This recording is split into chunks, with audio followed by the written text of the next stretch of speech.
ومن عليه بكل ما له لقد سألت الندى من أين فارتسب لشيخ أحمد مدسيس وهو يلا نقول فيا إلهي تقبل منه حاجته ومن عليه بكل ما له لقد سألت الندى من أين فارتسب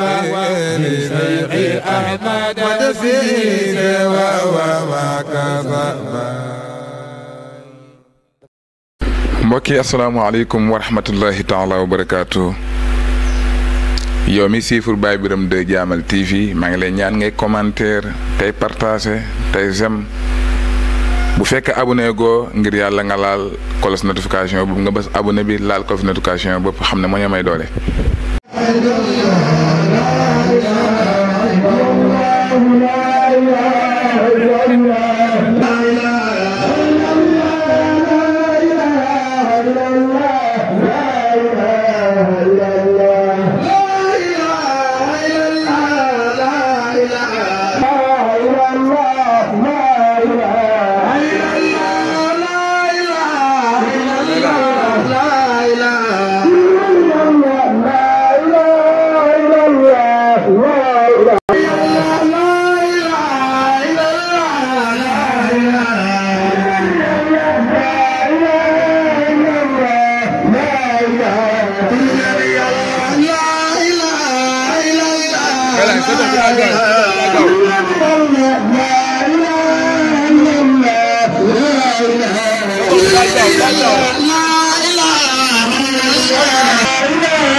وسعادتنا البالغة بمشاركتكم الأقوية النبيلة في هذا الاحتفال السنوي العظيم ذكرى الإسراء والمعراج الخالدة التي صرف بها ربنا عز وجل أمينه العظيم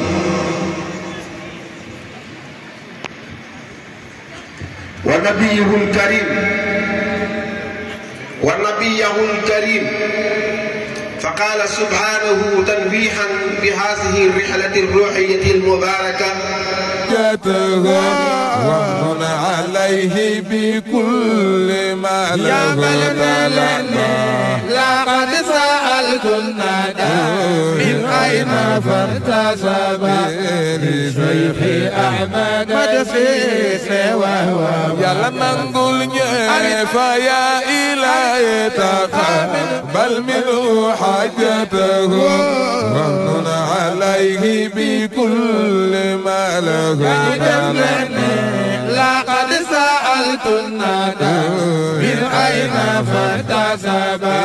لشيخ أحمد مدسيس وهو ما كذب.